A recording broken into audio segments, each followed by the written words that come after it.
Hey everybody, Jason Burmis here from an undisclosed location outside of Washington, D.C. Do not worry, tomorrow I will be boots on the ground in D.C. as long as I can get in there. There's a lot of things already happening. I know that some of you are aware that the leader of the Proud Boys has now been arrested for apparently admitting to the destruction and burning of a BLM flag from the last time I was here, and I actually witnessed some of that. We didn't film it, we didn't put it out there, but then just some weird stuff on top of it. So I don't really want to get into all that. Instead, what I really wanted to focus on was this clip that I had discussed earlier in one of my car videos featuring Chuck Todd from the mainstream media, from Meet the Press, being arrogant, being over the top, acting as though he is the authority and that everything he says must be true.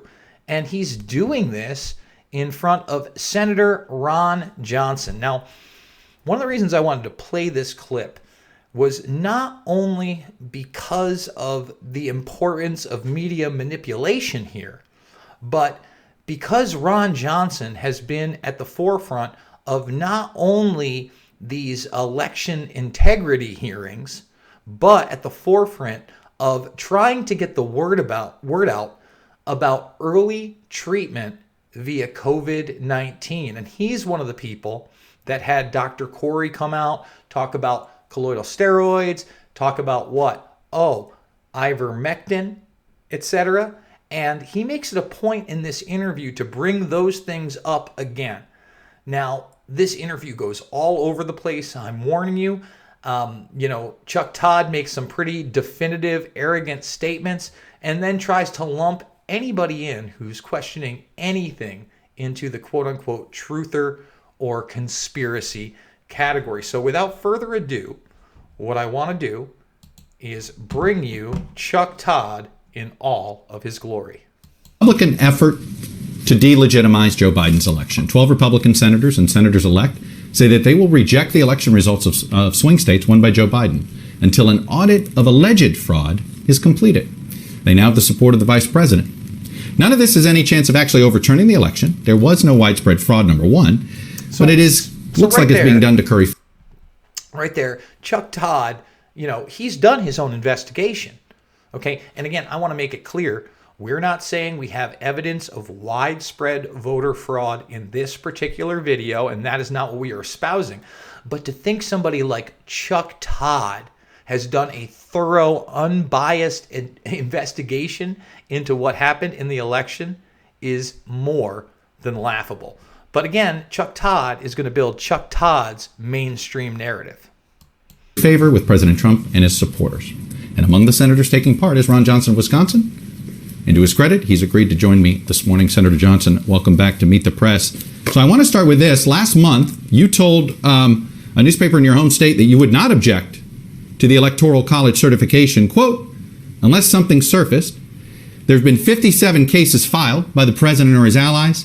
Not a single court has found a single instance of fraud or any of this evidence seen as legitimate. So what has changed?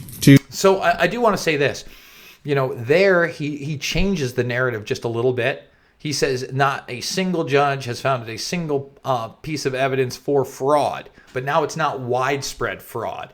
But remember, widespread fraud is the talking point that allows you to give a little bit of leeway to the fact that obviously fraud happens in elections. So let's continue on because, again, I think Ron Johnson handles himself very well here. You suddenly put you on the side of questioning the results of this election, sir. Well, good morning, Chuck, and Happy New Year. Let me first respond on COVID. I think our greatest failure in responding to COVID is we've completely ignored early treatment. And we've actually vilified doctors who have had the courage to practice medicine and treat patients with widely available repurposed drugs. So I just have to point that out. We've utterly failed from that standpoint. So I like how he kind of takes the direction away from Chuck Todd and his narrative and points out something extremely obvious in the first section.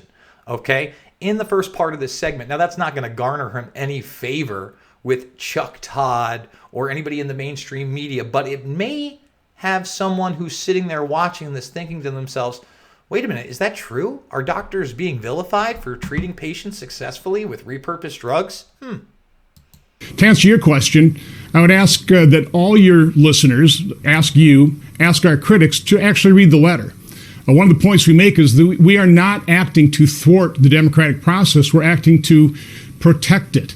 The fact of the matter is that we have an unsustainable state of affairs in this country where we have tens of millions of people that do not view this election result as legitimate. We've just come off of 4 years where the other side refused to acknowledge the legitimacy of President Trump. And here we are again. And what we're saying is we need transparency. And you do not, when you're trying to investigate wrongdoing in elections, you don't have very much time. And so what we're suggesting is let's set up a commission as they did. I know it's a long time ago, 1877, but let's take a look at a bipartisan commission to organize all the allegations. Certainly what I did in my hearing. It was a 3.5-hour hearing. We barely scratched the surface, but organize the allegations. Let's take off the table the ones that have been explained, but also acknowledge the problem areas that have not been explained. But again, the mainstream media wants you to believe there are no problem areas and everything has been explained. No questions asked. So that we can restore confidence in our election system. This is an unsustainable state of affairs right now. Yeah. And that's all we're saying is as long as somebody's going to be objecting to this and we're going to be taking a vote, let's propose a solution in terms of transparency, investigation with the commission. All right, Senator, I want to quote Senator Ben Sasse for you, because what you're alleging is essentially you and your colleagues have created this controversy. See, again, Chuck Todd projecting, it's your fault for questioning what I say and what the mainstream media has said. It's your fault. You're creating a false narrative because we are the lords of media and we are the ones that create reality. So right now we are locked into a destructive, vicious circle in some ways, as you kind of outlined, which is you made an allegation that there was widespread fraud. You have failed to offer specific evidence of that widespread fraud, but you're demanding an investigation on the grounds that there are allegations of widespread fraud. Now, again, he acts as though there are no eyewitnesses making claims. He keeps using that term widespread because it's semantics. Right? You can make that out to mean anything you like. So essentially, you're the arsonist here. President Trump is the arsonist here. You've started this fire, and now you're saying, whoa, look at this. Oh, my God. All these people believe what we told them because you didn't have the guts to tell the truth that this election was fair. Chuck, this fire... The guts to tell them this election was fair. Remember this, no matter what you think about the election and who won, to think that this is, an average election when you couldn't have pollsters outside of where people vote. Why are pollsters there? They're there to ensure that the vote reflects in some way, shape, or form the exit polls. But when you mail out ballots to whomever you like, what are you doing? You're making those numbers impossible to verify. And folks, you've got to ask yourself, was that done by design? But, again, Chuck Todd, he's already telling you, he's done his investigation. He knows the truth. It was started back in, January of 2017. People like Mark Zaid, in his tweet, the coup has started, first of many steps, rebellion and impeachment to follow ultimately. This was started when the mainstream media dropped any pretense of being unbiased and actually chose sides during this election. This fire was started when you completely ignored, for example, our investigation of Hunter Biden. No evidence of wrongdoing there, and now we find out after the election, no, there is a fair amount of evidence to the point that we have a real FBI investigation. Senator, all right, I just got to stop you because I'm Chuck Todd, and I can't let you make points that are actually valid. So, let's hear Chuck Todd whine, and you can see he's actually angry. Look at his face. That's about as angry as Chuck Todd can get right there. bias enough of the of media. hearing this. Listen, I've had enough of this too. It's No, the Senator, bias of the media it is. that You have has spent, created you have spent a the last 2 situation years. where Republicans and Yeah. conservatives do not trust No. the mainstream media, and that is what has destroyed the credibility of the media and our institutions. And Right. really, No, And let me just say this. Conservatives, Republicans not trusting the media, that's not what it's about. It's about the general populace not trusting the media pre-Trump. There were plenty of us not trusting the media pre-Trump. Trump just exposed how utterly corrupt the media is. All right? And that's not really a feather in his cap. It just so happens that when the media wanted to attack Trump, it was not on valid issues like sending missiles into Syria after the quote-unquote Duma attacks. It wasn't taking him to task for not giving us the fully unclassified JFK documents. No.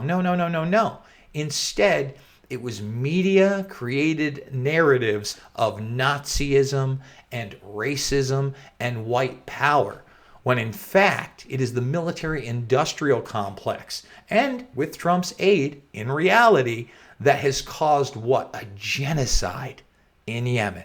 An actual genocide of black and brown people. But that's not something Chuck Todd's going to tell you about. Why would he? shaking confidence in this election result. So I can start this. Listen, you have spent, and I'm just curious, Senator, you have spent much of your time in the last 2 years carrying a lot of this crazy conspiratorial water for President Trump, whether it was the attempt to somehow blame Ukraine for the interference in the election rather than Russia. You've used your committee to sort of create the illusion of voter fraud, as you just... The illusion. See, now you're saying that committees are creating illusions of voter fraud. You notice how he took away widespread there? It's like, oh no, you're creating illusionists. You're a magician. Please, give me a break. Just described earlier, because they're quote allegations. I'm just trying to understand here, what are you doing it for? You're not trying to overturn the election, you just said. Are you simply trying to curry favor with constituents of the president's? I love how it's overturn the election. Overturn the election. Never is it put into the narrative of recount the votes and verify the election. No. It's always overturn the election, right? With this leaked phone call or whatever, everybody's highlighting that Trump talked about these 10,000 plus votes. They don't highlight the fact that he talked about different subsections in Georgia, each of these different problems where you might be able to find those votes, and just saying, look, I don't need you to look at all of these things. You just have to find one where these votes show up. But again, it's media distortion constantly. Is that what this is all about? Is this a cynical political ploy? I'm trying to be transparent. One of the things we found out in our hearing is the basic allegations kind of fall into three categories. I would say the first is the either violation of or lax enforcement of election law. There is voter fraud. There always is. We had one witness talk about 42,000 people voting twice in Nevada. The other issue just really because is you had somebody say it didn't make it true. It's easy. Just because you had somebody say it didn't make it true. But Chuck Todd has already assured you that whoever said that must be a liar because he's decided the narrative. Now, again, Ron Johnson isn't saying it's necessarily true. He's saying that you had somebody under oath make that statement as an eyewitness. But Chuck Todd isn't interested in vetting those eyewitnesses. He's just here to tell you they're liars and it's all fake. Oh, we freeze up. And senators-elect say that they will reject the election results of swing states won by Joe Biden. Whether it was the attempt to somehow blame Ukraine for the interference in the election rather than Russia, you've used your committee to sort of clout. Is this a cynical political ploy? I'm trying to be transparent. One of the things we found out in our hearing is the basic allegations kind of fall into three categories. I would say the first is the either violation of or lax enforcement of election law. There is voter fraud. There always is. We had one witness talk about 42,000 people voting twice in Nevada. The other issue just really because is you the have fact somebody that the courts, say it didn't make it true. It's easy. Senator, It's none of easy. these allegations. Stop. You don't get to make these. None of these allegations. Now, he didn't get to the part where he said they're not true, but you know what he was inferring. Allegations that haven't been proven true. Here's what I don't understand. But again, he doesn't want to tell you that he hasn't investigated them. NBC hasn't investigated them. CBS hasn't investigated them. So he doesn't know whether they're true or not, but he's going to paint the picture that they're all false. Understand how our government was set up. The reason we have a judiciary is because partisans like yourself weren't going to be trusted by the public to decide who won or lost an election. Let me ask you this. Who carried the state of Wisconsin? Well, Vice President Biden has won by 20,000 votes. But there are also issues in Wisconsin. One of the things I point out and was revealed in our hearing is I entered in the record 3 letters written by congressional Democrats to the voting machine manufacturers. Now, at that point in time, I didn't hear Chuck Schumer call it quackery or conspiracy theory or a ridiculous charade. But that's exactly how he attacked my hearing that I thought was a really good hearing that laid out some of the issues. We had Chris Krebs testify. Chris Krebs said, this is the most secure election. But in our hearing, he actually admitted, well, he wasn't talking about potential fraud. He was just looking at hacking. He also admitted that some of these election and tabulation machines are hooked up to the internet.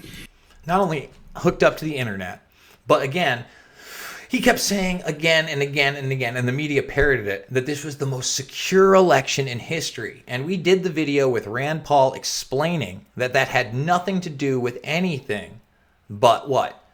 Election integrity via the voting machines and internet hacking. Okay? But we've just had somebody recently, I believe it was in the recent Georgia hearing, where in live time they were able to hack these machines like that. Just pointed out. Which privately told me that wasn't the case. So again, I didn't criticize Democrats when they were talking about potential hacking of voting machines, but now it's quackery, now it's conspiracy theory. That's the problem, Chuck. There's a double standard here, and we are not being transparent, and we are dismissing the concerns of tens of millions of Americans. Again, I didn't light this fire. This fire was lit over 4 years ago, and we've destroyed the credibility you have destroyed the credibility of the news media by your bias, and of course people like James Comey, Andrew McCabe, John Brennan destroyed the credibility of the FBI and our justice system as well. We have an enormous problem in this country. It's unsustainable, and the only way you solve it is with information and transparency and hearings and investigations. So it's not quackery. It's not conspiracy theory. It's what's going to be required. Let me ask you this. Then why didn't you hold hearings about the 9/11 truthers? About the 9/11 truthers.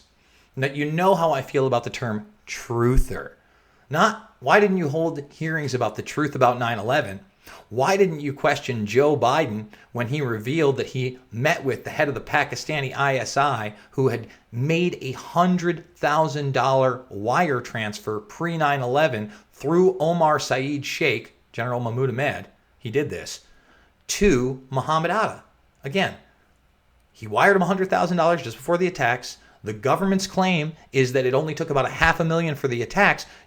Again, what would be wrong with holding hearings on those issues and so many others, Chuck Todd? No, he wants to make it about quote-unquote truthers and conspiracy theories, and watch, he'll be quick to throw in what? The moon landings next. There's plenty of people who thought 9/11 was an inside job.